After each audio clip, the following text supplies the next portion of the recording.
Hello, my name is Creostix and welcome to Gwent. This is the closed beta of Gwent, so you know if there's any bugs or such and such, it's not the full-on release product, but still. So I got like this beta a while back, and I figured like, hey, I'm curious, I want to know what this is about, so let's just dive in and see then. So tutorials, I guess, and combat, right, fundamentals, because I haven't really... I played a lot of the original Gwent in Witcher 3, but not this one. I don't know like what this is about. I know it's a different thing with a lot of similarities, but there are changes. So, welcome to Gwent. This tutorial will help you get started and you'll get some free cards once you've completed it. If you're in a hurry, you can skip it by pressing start and return it to it later from the main menu. Gwent is a game where two armies lock in mortal struggle on the field of battle. The goal is to win 2 rounds against your opponent. These crowns show your progress toward victory. The top crown is your opponent's, the bottom is yours. If you get a half crown each time you win a round, get both halves and you win the game. This is the total strength of your army. Whoever has more total strength at the end of a round wins and gets half a crown.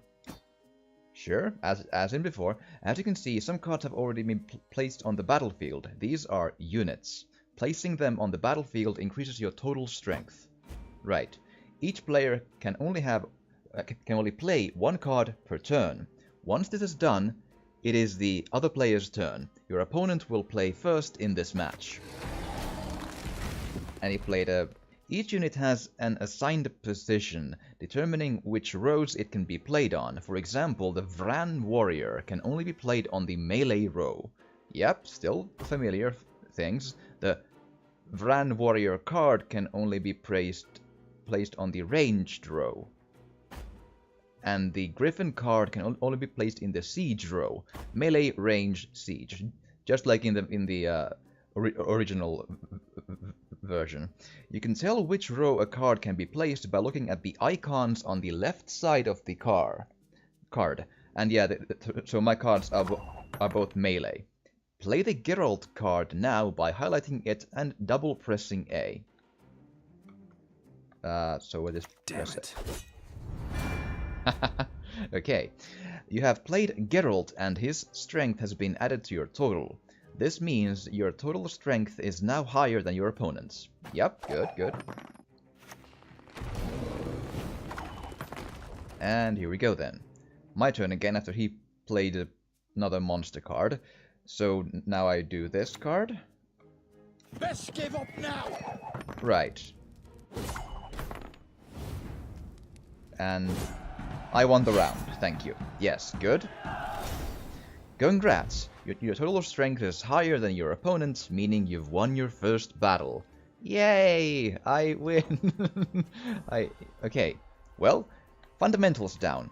Okay, advanced mechanics. And I'll be playing in later videos against like maybe practice matches and PvP and such later on if people want to see it. But first, let's just go through the tutorials. Like, I hope you're maybe learning with me or laughing at me when I don't understand something. But yeah, okay.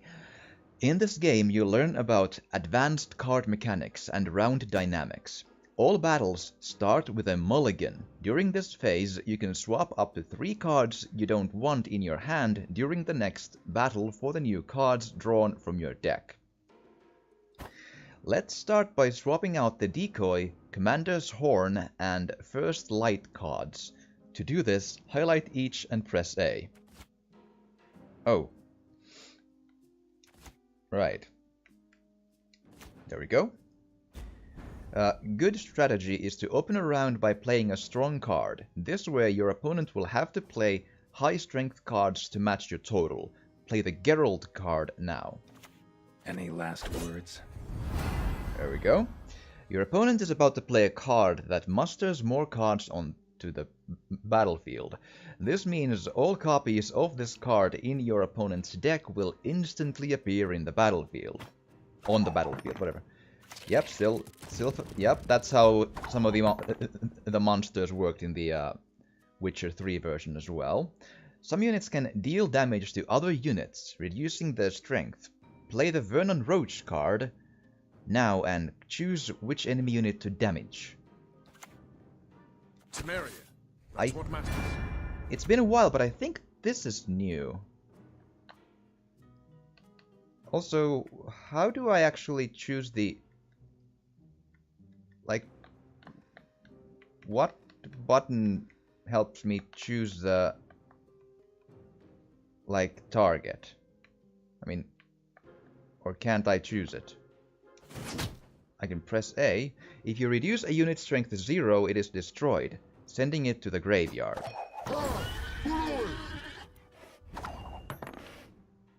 Okay.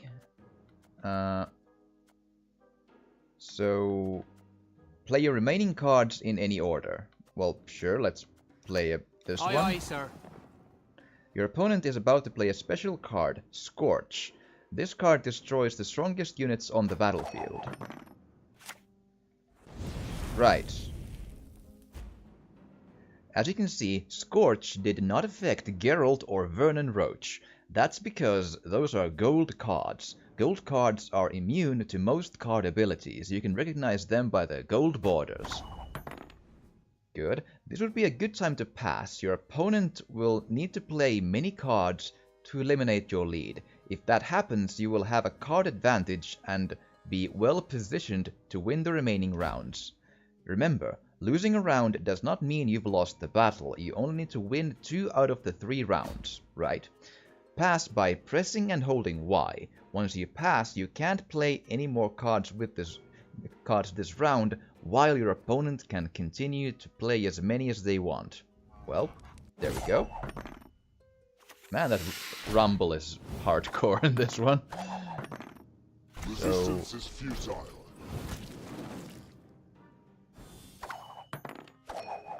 Right. Yeah, I lost the round, but we will still go through to the battle, yes. We now start another round. Your opponent won the previous round, so they start. At the start of the second round, both players draw 2 cards from their deck. As you can see, you've got a significant lead over your opponent. They only have a few cards left while you have many. Continue playing and defeat your opponent. Okay, so now we're like actually trying to win here without like help, maybe? Maybe. So they play that monster thing again. Can actually fiend. No ability. Ooh, that is a cool animation there on the card. Ha, I like it. Okay. So poor infantry. Spawn 2 base copies of this unit on the same row. Ah, sure. You can try to win them all, but you won't. Oh.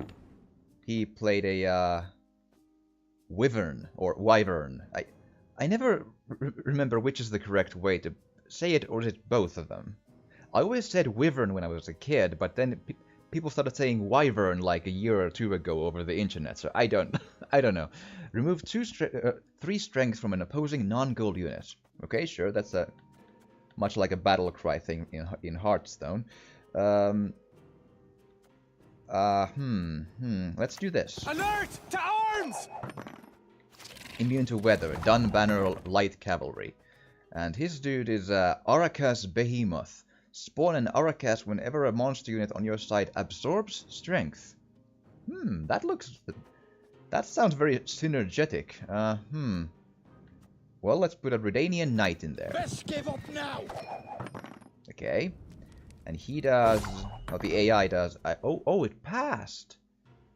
So, basically, what I need to do is put anything in the...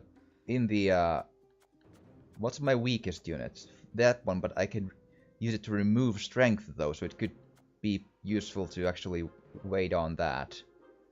I'm not an expert here, but let's put that one there and then win. Long live, etc., etc. And there we go. Now you have more total strength than your opponent who has just passed. There's no point in playing any more cards. Remember, you must have some cards left to play in the last round. Press and hold Y to pass now and win the round. There we go.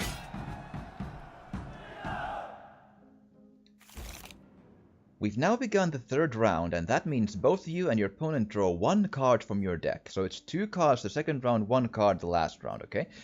Each of you has half a crown, so whoever wins this round wins the game. Continue playing and defeat your opponent. Okay, let's do this. Let's, so considering that the ballistas are designed to remove strength, I should start with something that's a bit more basic. So that one. Ooh. And that one is a Vran Warrior. Every 2 turns, at the end of the turn, destroy the weakest non-gold units on the row except self and absorb its strength. So that's what the absorb thing was with the other card that we saw in his deck. Okay. Interesting. So let's put that one. Sir.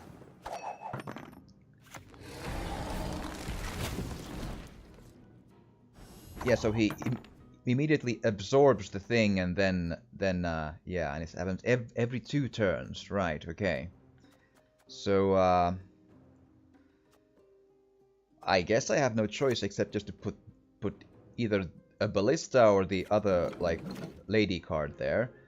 So, Vran Warrior has now 3 removed from it. Okay.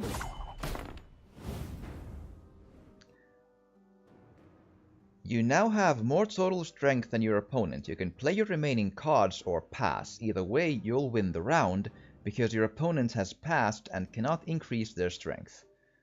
I might as well, like, play Sile de Tanzerville, just to see, like, you know... Interesting. Basic mechanics, you know, just learning and all that, just to see, like, if I understood everything correctly. I'm kind of bummed that he didn't use another card there, because I would have loved to try to get this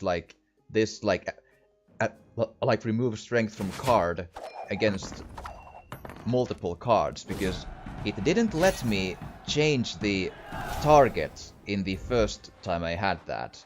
So was that a tutorial thing, or is something missing? I don't know yet. It is a beta, so who knows? That would be an odd thing, but then again. And also, like, my controller is a bit odd, not odd, but it's not the standard one. It's like, I think it's like the elite or something. If that makes any difference, but sure.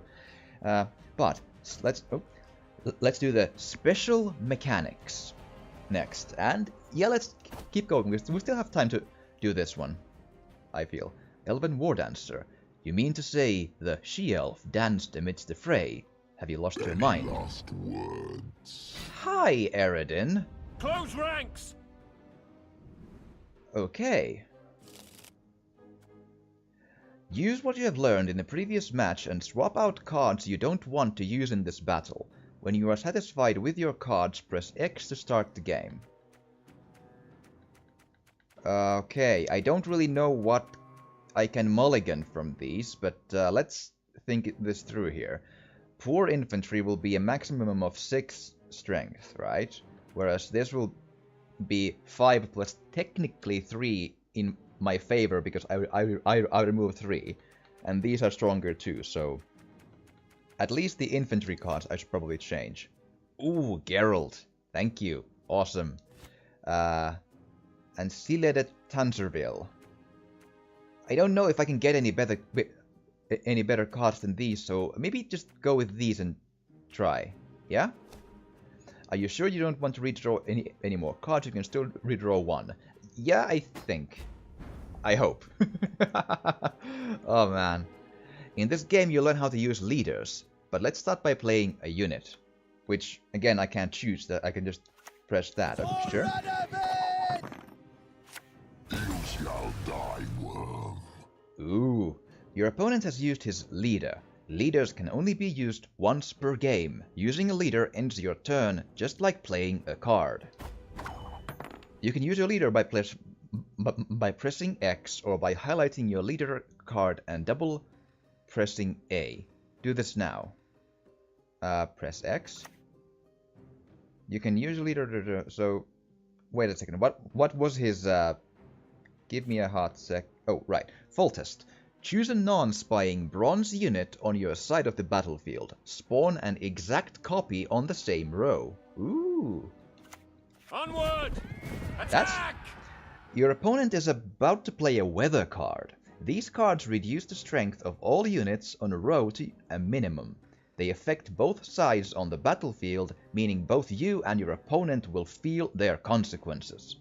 Okay? Ooh, frozen, or whatever.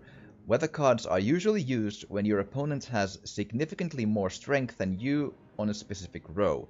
Remember, like most cards, they don't affect gold units, such as Geralt. Yep, makes sense. You can remove the negative effects of the weather cards by playing the first light card, which was just added to your hand. Do that now. So, play that one. Yes. Some cards let you choose between different effects. Choose the Clear Skies effect by pressing A. So, there we go. Right.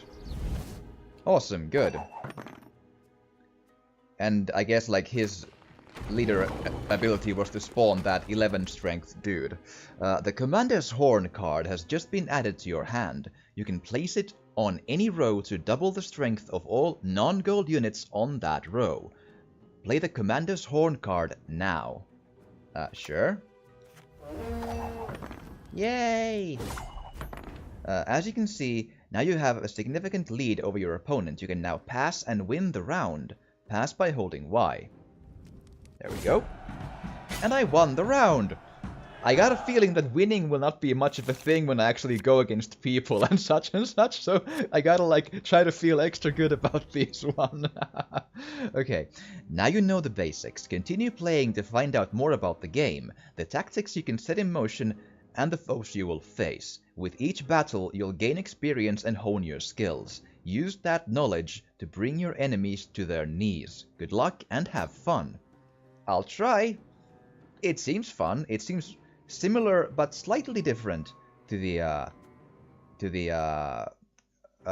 Witcher 3 Gwent. Huh.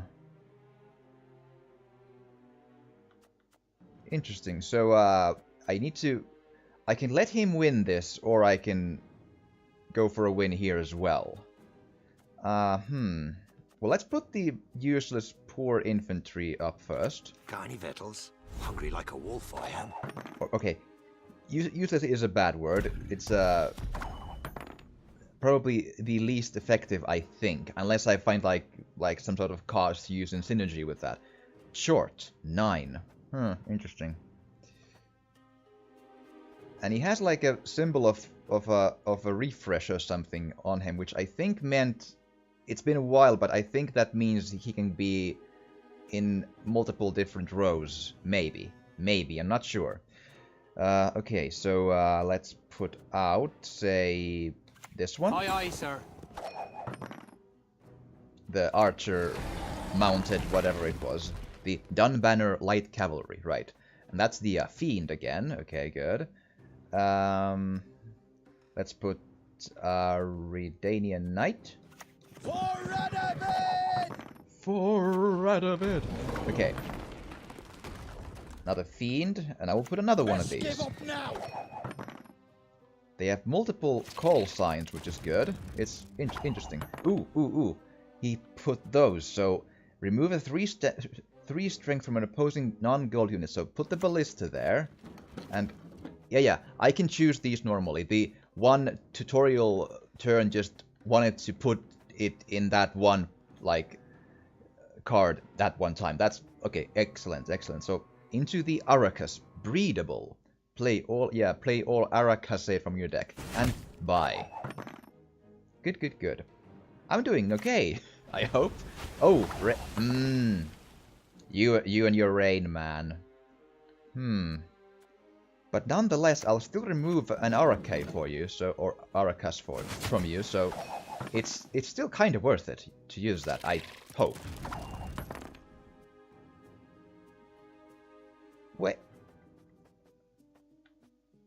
Wait. How can you play one Arakas now if you supposedly had a moment ago put every Arakase from your deck onto the battlefield? I don't think they like cycle through away from your graveyard, which is the place where they go to die, you know, that skull, like, you know, pile of cards in the right side of the screen, both up and down. That might be a bug, but then again, it is a closed beta, as I mentioned, so that's, you know, it can happen. Don't worry. Put Vernon Roach. The north, to marry. And let's... Actually, I forgot what his ability was. An amateur mistake. Let's put it there. Ooh. Remove 5 strength. Yeah, okay. Okay, good. Oh, he put a Necker, it looks like. Yeah, Necker. Breedable. While in your hand, deck, or on the battlefield, gain 1 strength whenever a monster's unit on your side absorbs strength. When removed from the battlefield, play a Necker from your deck. Interesting. Let's put Geralt. I will outpower you, bastard. Oh, a 1 power card. What's that? Rabbit Wolf, breedable, fleeting. I'd love to know what fleeting means, but I think it'll probably come to me at some point. Banish when, or maybe that is the word, like banish when moved to the graveyard, as in fleeting. Okay. I wonder why would. Well, I mean, Well, I will learn in time why have things, I'm sure. So remove 4 strength. My studies are more important than I think it's better to put that into a creature that actually has then 4 removed from it instead of killing a 3 unit. I think it's like mathematically more sound to me. There we go. Finally. And he passed, and I get to put my last card on the table. To arms! And I win, I believe. Yes, 70 to 24, I win. Awesome! Victory! Eat it, Eridan! There we are. And I am all out of time for this episode here, but we got through the combat tutorials quite nicely. This seems kind of fun. I will be doing this a bit more later on. I hope you've enjoyed this. If you have, please do drop a like or a comment or even subscribe if you want to. It would really help. And if you have any tips or want to, like, you know, comment on if I'm doing something wrong or what I should be doing, what tactics would be good to try, anything like that, like any feedback in both the game and at me, I'm listening. But with that said, I thank you so much for watching, and I will see you again next time.